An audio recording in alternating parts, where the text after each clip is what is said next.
Hai, Assalamualaikum warahmatullahi wabarakatuh. Perkenalkan, nama saya Anugrah Purbaningtyas, NIM 80 dari Prodi PBSI kelas 5B. Kali ini saya akan menyampaikan materi terkait pragmatik.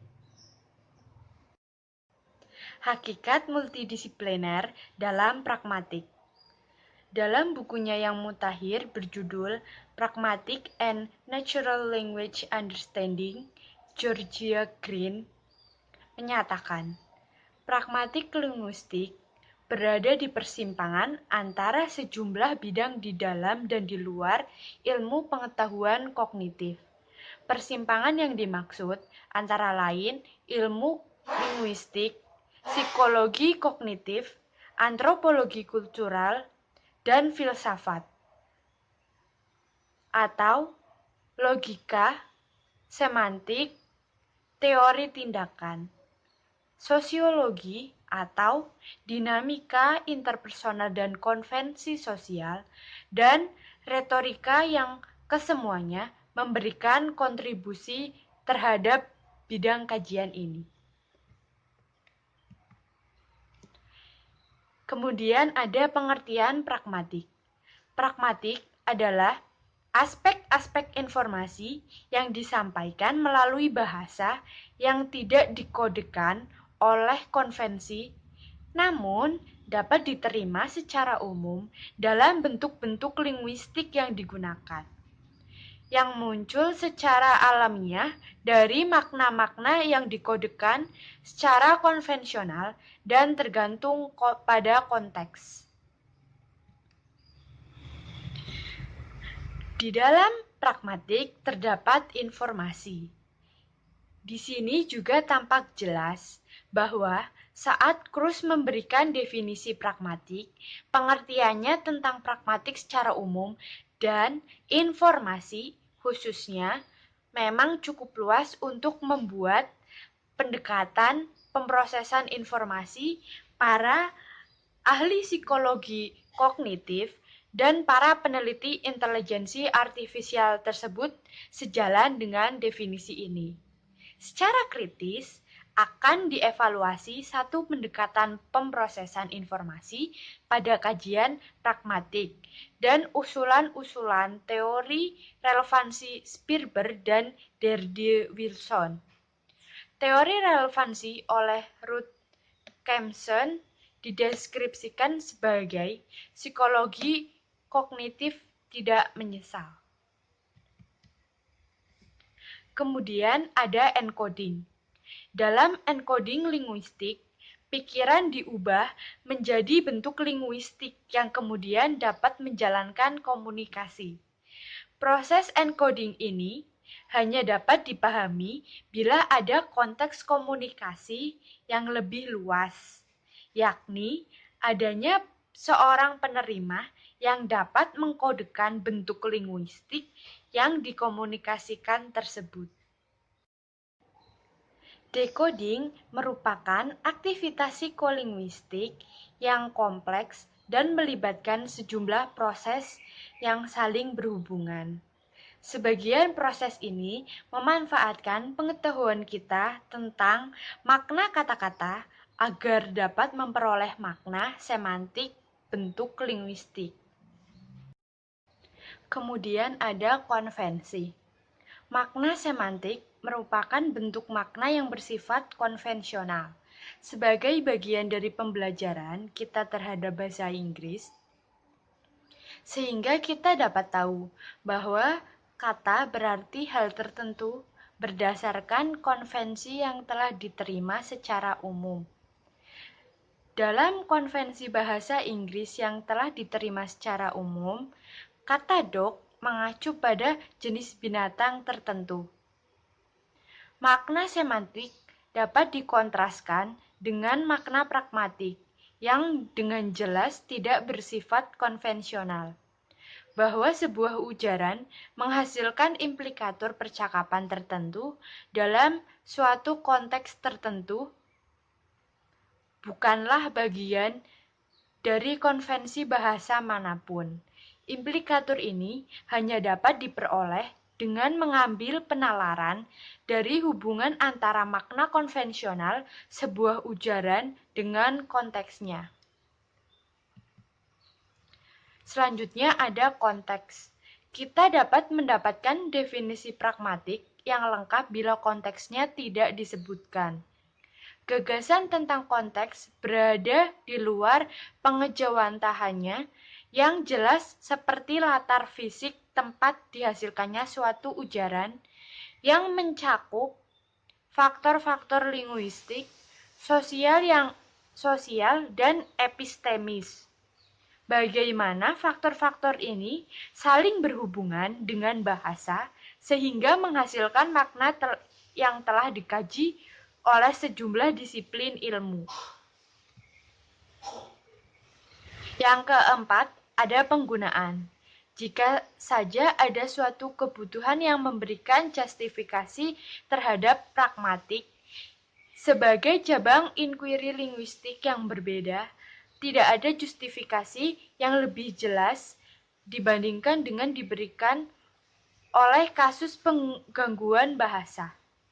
Beberapa kajian linguistik klinis telah berulang-ulang mengungkapkan banyak sekali pasien yang mengalami gangguan bahasa atau pada tingkat-tingkat struktural bahasa seperti fonologi, sintaksis, dan semantik.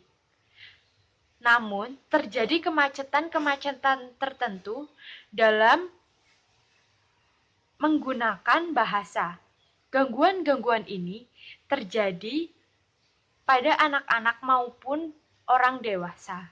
Jumlah gangguan bahasa, yakni kegagalan mematuhi maksim-maksim percakapan dan interpretasi harfiah yang berlebihan terhadap ujaran tersebut.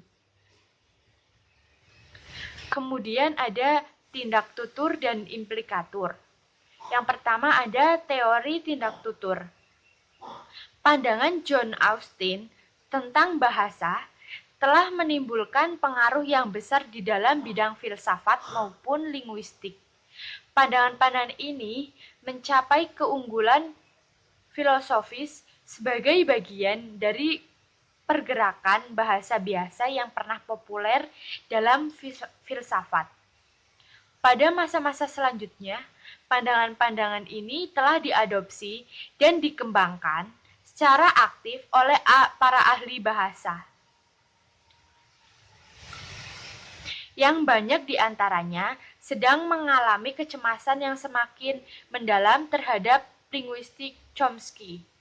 Austin-lah yang pertama mengungkapkan gagasan bahwa bahasa dapat digunakan untuk melakukan tindakan melalui pembedaan antara ujaran konstatif dan ujaran performatif.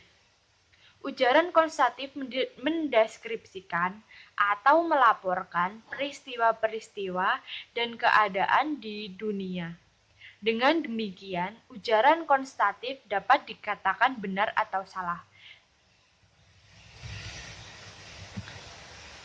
Ada yang pertama, ada lokusi. Tindak lokusi adalah menyampaikan tuturan atau kata atau frasa kalimat yang sesuai dengan maknanya.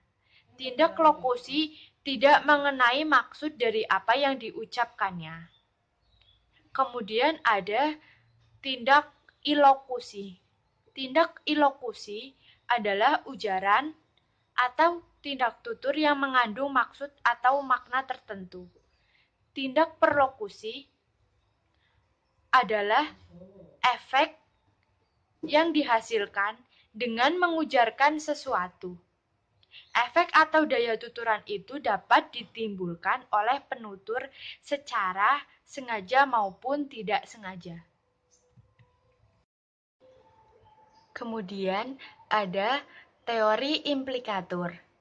Definisi ini, penutur tidak cukup hanya bermaksud menyebabkan efek tertentu pada pendengarnya melalui penggunaan ujarannya. Malah, efek ini hanya dapat dicapai dengan tepat apabila maksud untuk menghasilkan efek ini diketahui oleh pendengar. Komponen kedua definisi ini sangat penting untuk meniadakan dari makna suatu ujaran semua efek komunikasi yang diciptakannya. Namun, yang tidak ingin dikomunikasikan penutur dan yang tidak diketahui oleh pendengar. Oleh karena itu, dia tidak merupakan bagian dari maksud komunikasi penutur.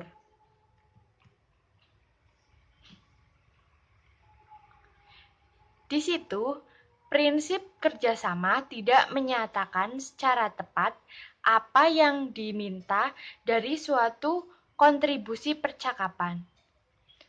Khususan diberikan pada prinsip ini melalui rangkaian 4 maksim, yaitu yang pertama ada maksim kualitas, maksim kuantitas, maksim relevansi, dan maksim cara. Jenis-jenis implikatur.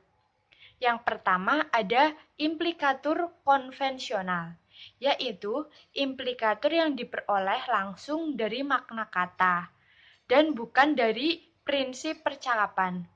Yang kedua, ada implikatur non-konvensional.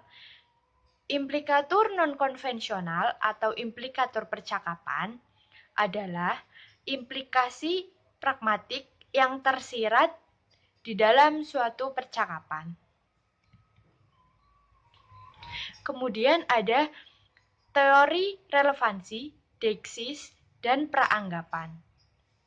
Teori relevansi. Dalam pendekatan teori relevansi pada komunikasi, seluruh kerangka maksim Gris sepenuhnya digantikan oleh prinsip relevansi.